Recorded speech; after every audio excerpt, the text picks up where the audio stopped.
Hello, everyone. Welcome to our podcast, Change Educating. In Change Educating, we are committed to making our contribution to the United Nations Quality Education Goal. For that reason, this podcast aims to provide high school students and teachers having difficulties with the education process during the pandemic with strategies and tools to facilitate the adaptations to new ways of teaching and learning. In this chapter, we will start by providing background about this global issue. In order to provide an answer to the question, what is happening with education worldwide, which is the title of this episode, we must begin to understand what quality education means. My name is Andres Felipe Padrón Villafañe. I'm a law student, and today here with me there are. Ana Parra. I'm an international business student. Hi, I'm Sarah and I'm studying international relations. It's so good to be here with you guys today. So, Sarah, could you please tell us a little bit about what the concept of quality education means? Sure, Andres. I think it's an essential concept, right? So, what is quality education? Quality education is that which enables people to develop all their attributes and skills to achieve their potential as human beings and also members of society. In the words of the Dolores Commission at the UNESCO, educating is at the heart of both personal and community development. Its mission is to enable each of us, without exception, to develop all our talents to the full and to realize our creativity for our own lives and achievement of our personal aims. So, the fourth of the Sustainable Development Goals, which is quality education, it's mainly focused on ensuring inclusive and equitable quality education and promoting lifelong learning opportunities for all of us. Nevertheless, the approach has changed since the arrival of COVID-19. And from this scenario, the United Nations has shifted its focus to finding innovative solutions where students and teachers also can work together to ensure quality education in times of the current pandemic. So once we have this concept clear, I think we can talk about the education landscape before and after the COVID-19 arrived. Thank you so much for that clear definition of what quality education means, Sarah. So, to get you guys with a little bit more of context about quality education, we need to talk about education before COVID 19, since what we're trying to do is to improve education during COVID 19. So, education before the pandemic was already facing many challenges in fulfilling the promise of education as a basic human right.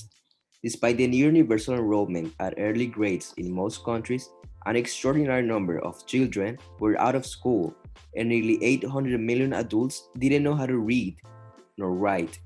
From a financing point of view, the challenge was already very daunting before COVID 19. The early 2020 estimate of the financing gap to reach this sustainable development goal, which is quality education, in low and lower middle income countries was a 148 billion annually. It is estimated that the COVID-19 crisis will increase this financing gap by up to one third. So, Anna, could you please carry on with education after COVID 19? Yes, of course, and thanks for that interesting information. So, COVID 19 has been a worldwide disruption and has greatly affected education. According to the United Nations, before COVID 19, progress towards quality and inclusive learning, as Andres said, was already slow and not very hopeful in terms of the goals set for 2030. The pandemic impacted nearly 1.6 billion learners in more than 190 countries in all continents. To decrease the spread of the virus, schools worldwide had to suspend face to face classes, affecting 94% of the world's student population. Education centers and teachers had to find new ways to continue with the education process, which of course involves online classes. In this sense, this recent approach stimulated innovation in this sector, but it also came with new challenges that we are still facing today. The pandemic made visible previous problems in the education system and increased them. As stated by the World Bank Group, 1,600 million children were not attending school during the epidemic peak. In December 2020, there were still nearly 700. Besides, educators do not have the necessary training to effectively teach and motivate students remotely, especially in vulnerable communities. The problem of coverage and access to the internet further hampers the learning process.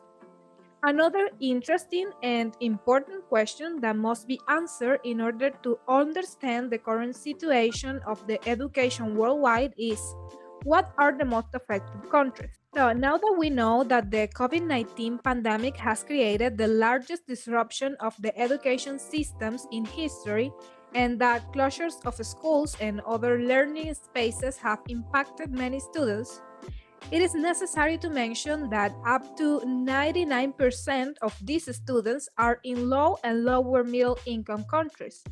So, the ability to respond to school closures and education changes dramatically with the level of development. For instance, during the second quarter of 2020, 86% of children in primary education were out of school in countries with low human development, compared with just 20% in countries with very high human development. That means that underdeveloped countries are struggling more. This can also be justified by areas where there is no internet or a sufficient body of educators. In Latin America and Sub Saharan Africa, for example, the access to technologies for remote learning is very limited. As for some of those low income countries, and according to the UNESCO, in 71 countries, less than half of the population has access to the internet. Now that we have this clear, can we talk about how our nations facing these challenges? Sure, yes, Anna. And I think now we have clear that exist many challenges that not only nations but each individual has to face, right? So it comes to be that international and also financial institutions such as the World Bank Group have been actively collaborating with ministers of education and also intergovernmental organizations to provide support and technical advice in order to improve countries' competitiveness. And this is to develop and implement remote learning strategies. It is necessary to know that not all countries, as we can imagine, has the same response to the educational situation due to the COVID-19, right? Countries like Mexico and Latin American countries in general, we can say, where social inequality and the technological gap is evident, governments have implemented alternative education through media such as television and even radio for the population with the greatest scarcity of resources. Governments are also increasing access to digital content for children where possible, and we have to take that into account. Initiatives include negotiating with telecommunication companies to subsidize connectivity. Is the case of North Macedonia, Kyrgyzstan, who provide free low-cost SIM cards for not charging data costs for education content.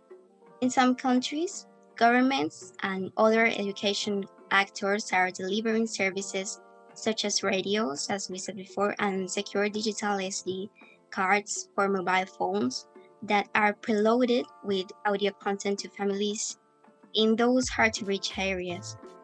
However, and due to the lack of access to technologies for the remote learning section, digital channels seems to be not enough to reach all children, especially the most disadvantaged.